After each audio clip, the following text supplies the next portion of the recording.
You are a ghost at the feast of the living. You see the strings that make the puppets dance, you hear the music beneath the noise, yet you are condemned to watch from the periphery, unable to join the performance. This feeling is not a curse. It is a coronation. For what the world dismisses as abnormality, the psyche recognizes as the stirring of a sovereign self. This is the beginning of understanding not what is wrong with you, but what is profoundly, uncommonly right. There exists a consensus reality, a grand and intricate stage play where most of humanity performs its roles with unconscious grace. It is the world of the persona, the mask we present to society. This is the realm of acceptable ambitions, predictable emotional responses, and shared unexamined beliefs. For the vast majority, this mask is comfortable. It fuses with the skin, and the actor forgets they are on a stage. They navigate the world with a map provided to them at birth, and the paths are well trodden. The goal is clear: to be a successful character, to be loved, to fit in, to play the game well. And for most, this is enough. The applause of the crowd, the small victories of social climbing, the comfort of the herd, these are the rewards that sustain the performance. But you have always felt a psychic friction. For you, the mask has never fit. It is coarse, ill-fitting, and you are perpetually aware of the gap between the face you present and the universe that churns within. You stand in a crowded room, filled with laughter and easy conversation, and you feel a profound and unshakable sense of alienation. It is not born of arrogance or disdain, but of a fundamental dissonance. You hear the words, but you sense the unspoken subtext. You see the smiles, but you feel the hidden anxieties. You are an anthropologist on a strange planet, meticulously observing rituals you cannot bring yourself to believe in. The world speaks in prose, but your soul thinks in poetry. They are playing checkers, while you are contemplating a game of cosmic chess that no one else seems to see on the board. This experience is often labeled by the world and by yourself as a defect. You are too sensitive, too intense. You overthink everything. You are detached or aloof. These are the diagnoses of the persona-driven world, attempts to categorize and neutralize that which it cannot understand. And so, you may have spent a lifetime trying to correct this perceived flaw. You studied the popular, the charming, the successful. You learned to mimic their expressions, to echo their opinions, to feign interest in the fleeting dramas that animate their lives. You may have even achieved a measure of success in this imitation. You built a career, forged relationships, and created a life that from the outside looks complete, a perfect photograph. But inside, in the silent theater of your own mind, you know it is a hollow victory. The applause sounds distant and muffled, and the feeling of being an imposter, an actor reading from the wrong script, never truly disappears. This gnawing emptiness is the first sign, the first great secret, that you are not broken. You are simply waking up in a world that is still asleep. Here we must turn to the great cartographer of the soul, Carl Jung. He understood that the psyche is not a simple machine to be fixed, but a vast, wild, and sacred territory to be explored. From a Jungian perspective, this profound sense of alienation is not a social disorder. It is a spiritual summons. It is the self, the archetype of wholeness, the totality of your being, knocking on the fragile door of the conscious ego. The emptiness you feel is not a lack of something from the outside world, but a deep and resonant call from the world within. The symptoms, the loneliness, the feeling of being different, the inability to find lasting satisfaction in the world's offerings are not the disease.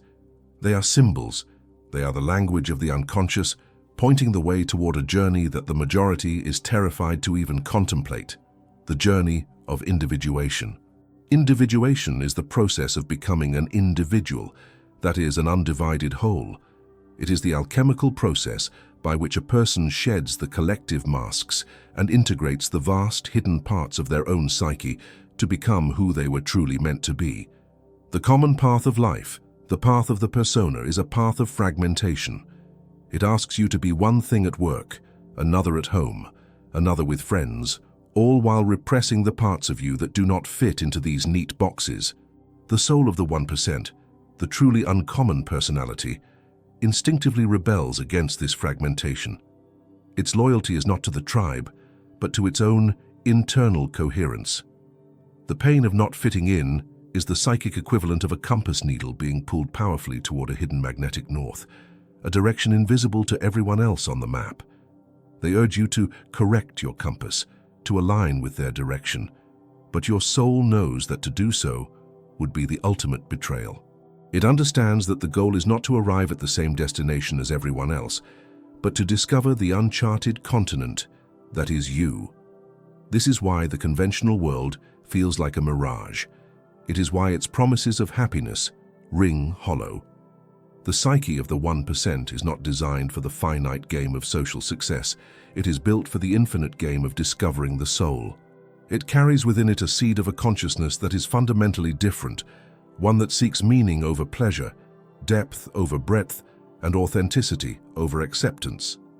The feeling of being an outsider is therefore not a sign of your exclusion from the world, but your sacred invitation to discover a new one within.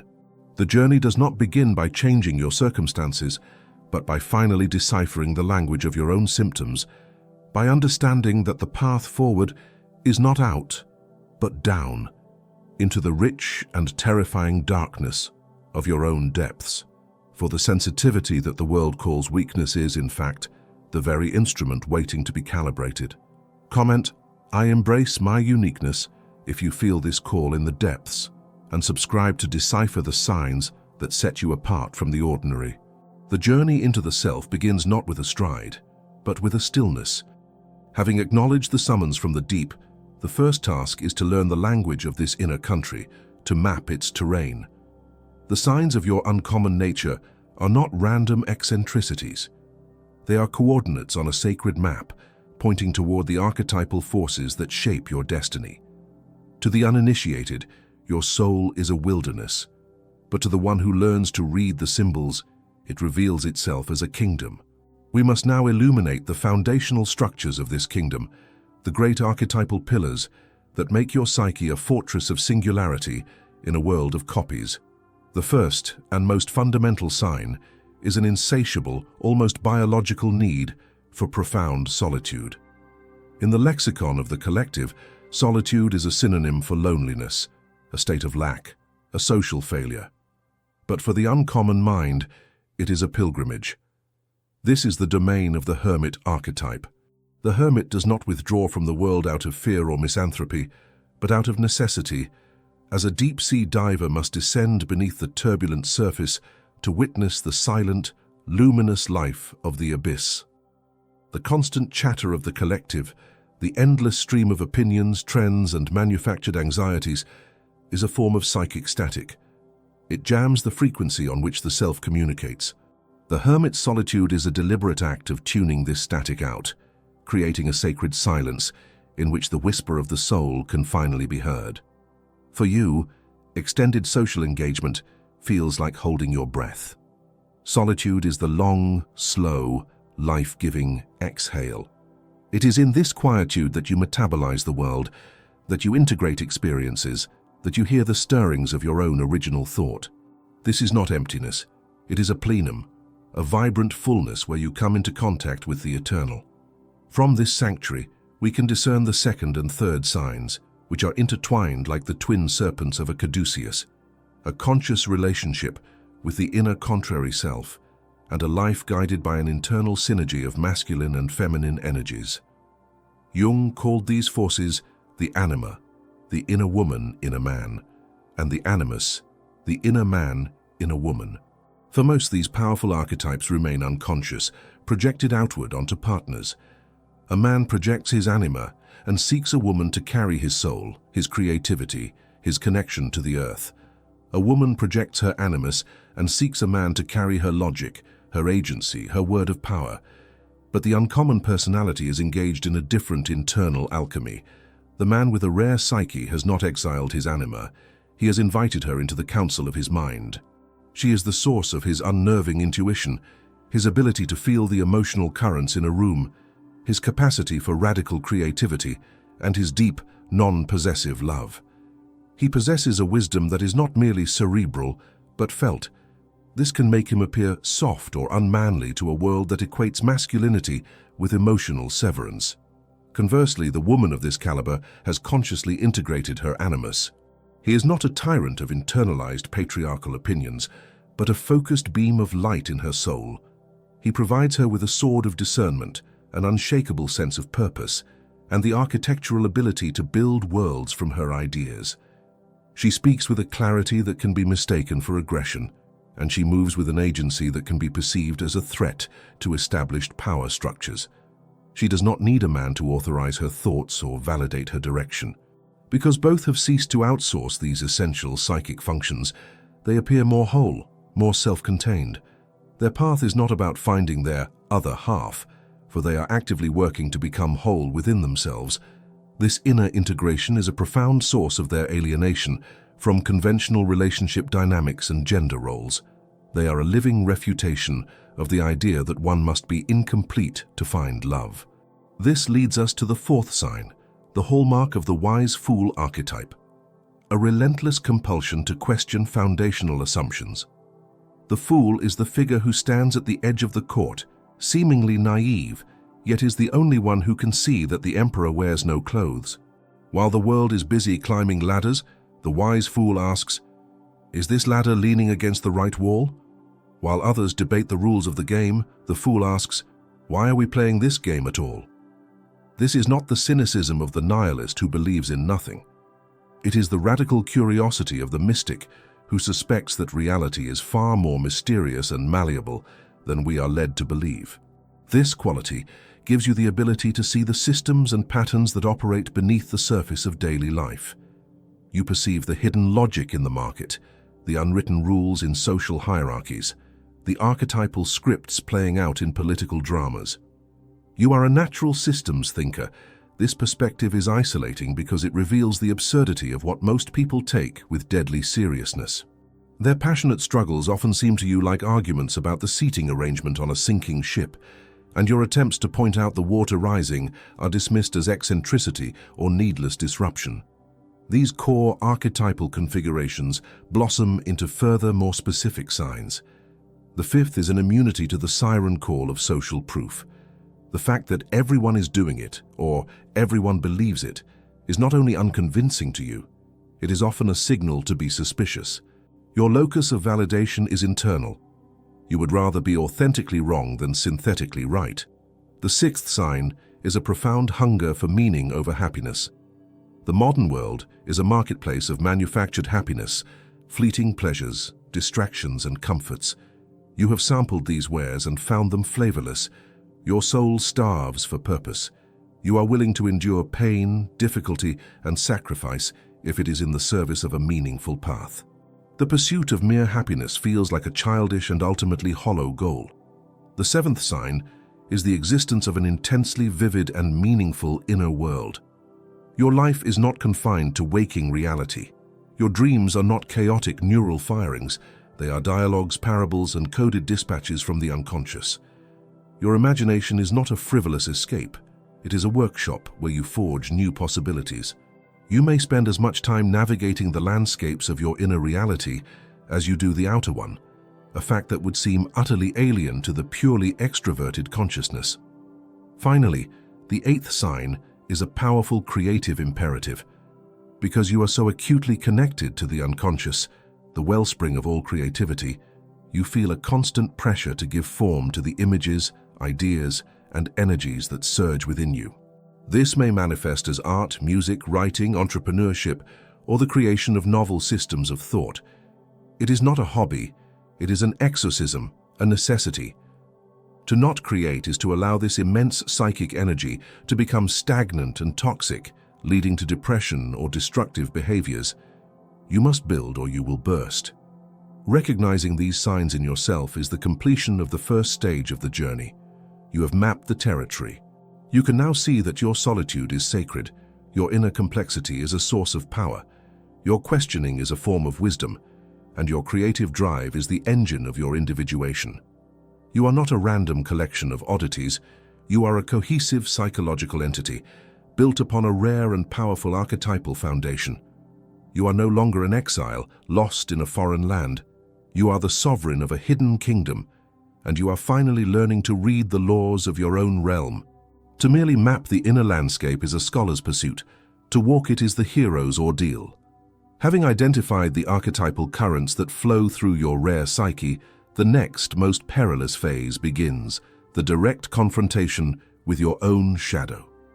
This is not a theoretical exercise, but an initiation by fire, a descent into the very aspects of yourself that your unique consciousness has most vehemently disavowed or projected onto the world.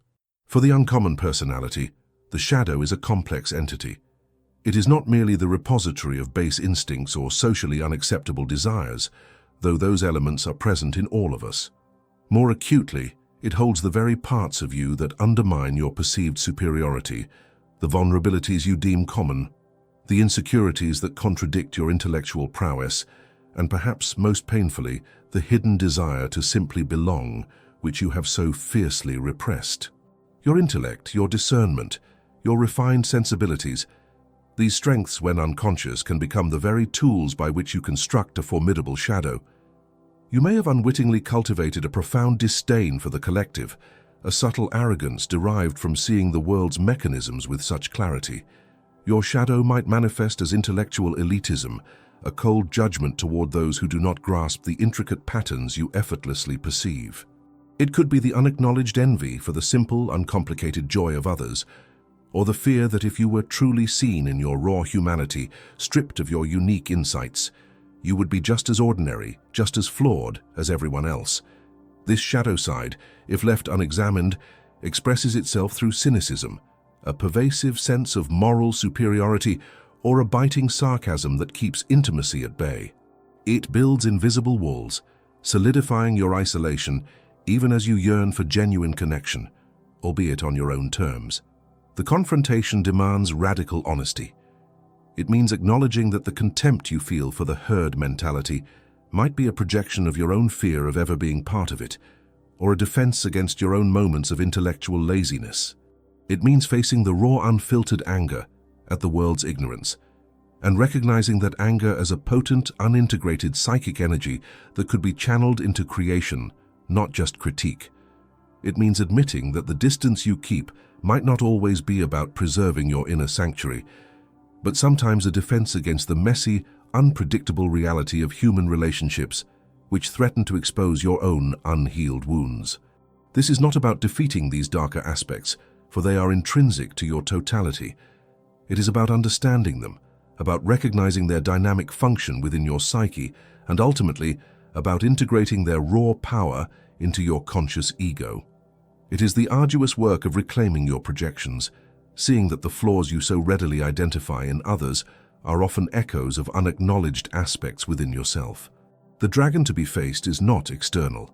It is the part of you that keeps you from being whole, a part born not of weakness, but of strength that has become rigid and unyielding.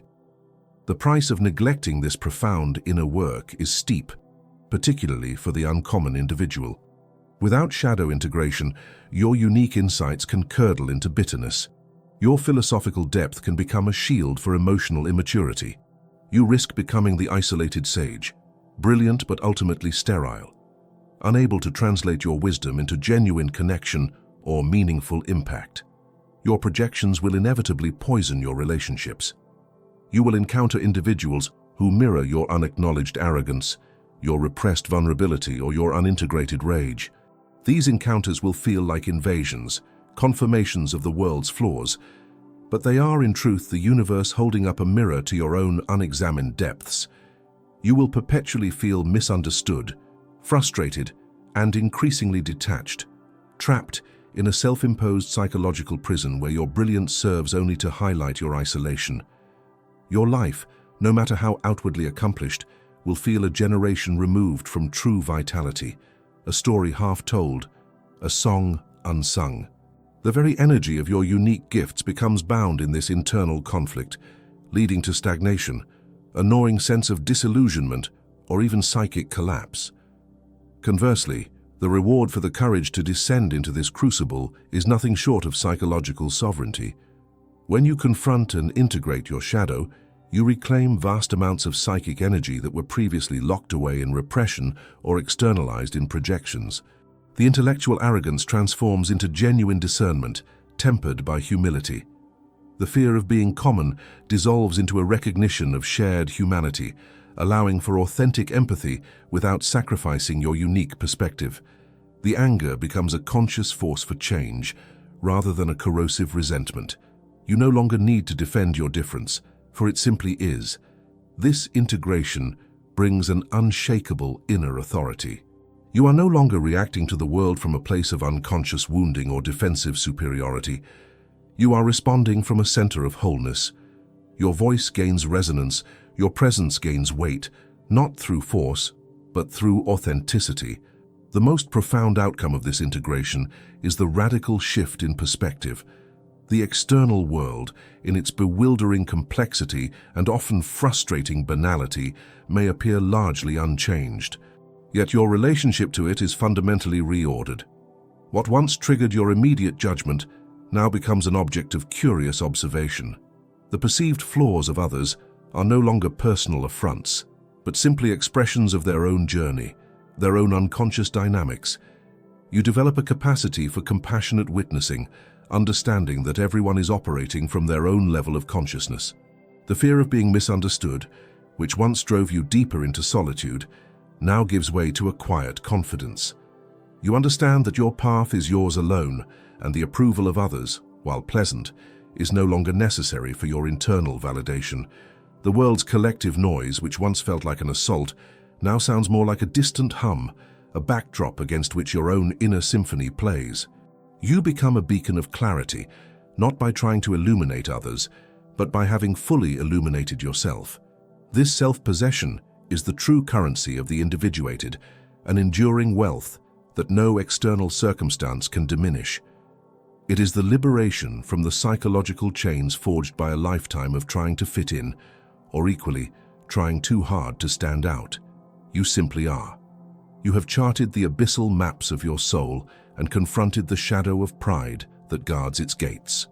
Now, before we unveil the ultimate function and transformative power of the truly sovereign individual, ensure you are subscribed, for this final wisdom is reserved for those who complete the journey.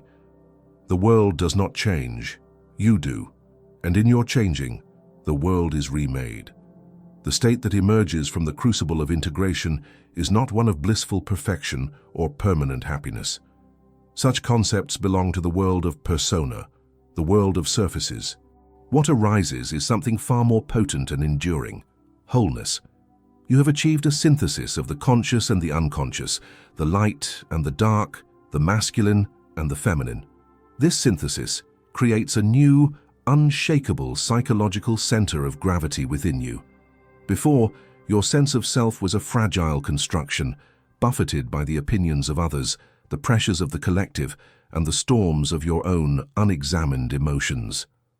Now, your core is a point of deep, quiet stillness.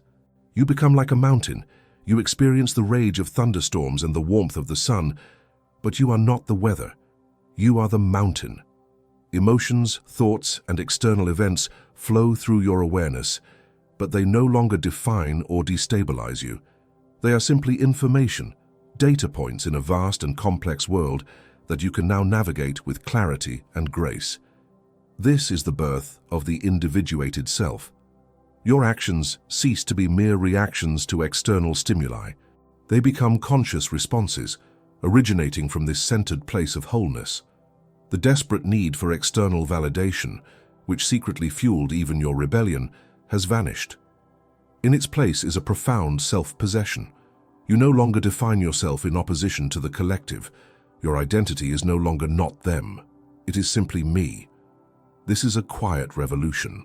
You stop playing the game of comparison. The successes and failures of others are theirs alone, and they evoke neither envy nor schadenfreude, but a compassionate understanding of their own unique path. You have exited the frantic horizontal race for social status and have begun a vertical ascent into higher states of being. You become a pioneer of consciousness, not by declaring yourself as one, but by embodying a different way of existing. Your life itself becomes a testament to the possibility that one can be in the world, but not of it. This internal realignment inevitably produces a phenomenon we might call the mirror effect.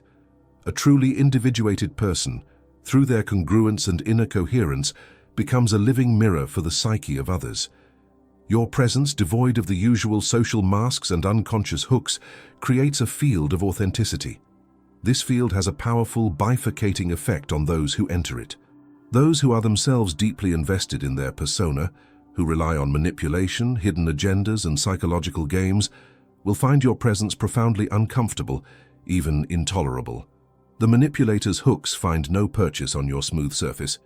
The gossip's projections are reflected back, revealing their own source. The emotional vampire finds no reactive energy to feed upon. They will feel an inexplicable irritation or hostility toward you, not because of anything you have done, but because your very being exposes the hollowness of their own. Your authenticity is a light that forces them to glimpse their own shadow, and for those not ready for that sight, the instinctive reaction is to flee or to attack the source of the light. Thus, inauthentic and toxic presences will naturally begin to fall away from your life, not through conscious effort on your part, but as a natural consequence of your changed vibration. Conversely, others will be irresistibly drawn to you. These are the fellow seekers, the other souls who are tired of the collective play and yearn for something more real. They may not be as far along the path, but they recognize in you a resonance, a frequency of truth that their own soul longs to match. In your presence, they feel a sense of permission to be more themselves, to speak their own unvarnished truth, to let their own masks fall. You become a silent catalyst for their own journey, not by preaching or teaching, but by simply being. Your self-possession becomes a living invitation. This is the positive aspect of the mirror effect. Your own wholeness does not just liberate you, it creates ripples of potential liberation around you. Your external reality, the very fabric of your relationships and opportunities, begins to reorganize itself around your new internal structure, drawing to you that which is in harmony with your individuated self and repelling that which is not. This brings us to the ultimate philosophical conclusion, the purpose behind the pain of your uncommon existence. The journey of individuation is not a retreat from humanity, but the preparation for a new and more profound form of engagement with it. The 1% personality is not an evolutionary accident. It serves a vital function for the collective psyche. You are a torchbearer. In a world that pressures everyone toward a homogeneous, unconscious mean, you carry the flame of what is possible for a human being, a life lived in conscious dialogue with the soul. Your purpose was never to fit in, but to become a steadfast beacon of totality, demonstrating that it is possible to be both strong and vulnerable, fiercely independent and deeply compassionate, wise in the ways of the world, and yet guided by an unseen star. The authentic existence you have forged is not just a personal victory, it is a contribution to the consciousness of the species. The ultimate power you have gained is not the power to control others or to manipulate outcomes. It is the sublime power that radiates from a unified self, a presence that can heal, clarify, and inspire without saying a word. Your life ceases to be a search for answers and becomes the living embodiment of a profound question. What does it mean to be truly, fully human? The final purpose of the uncommon soul is not to stand apart from the world in judgment, but to stand within it as a pillar of unwavering authenticity, reminding a fragmented world of its forgotten wholeness. You are the proof that the most profound way to change the world is to first master your own.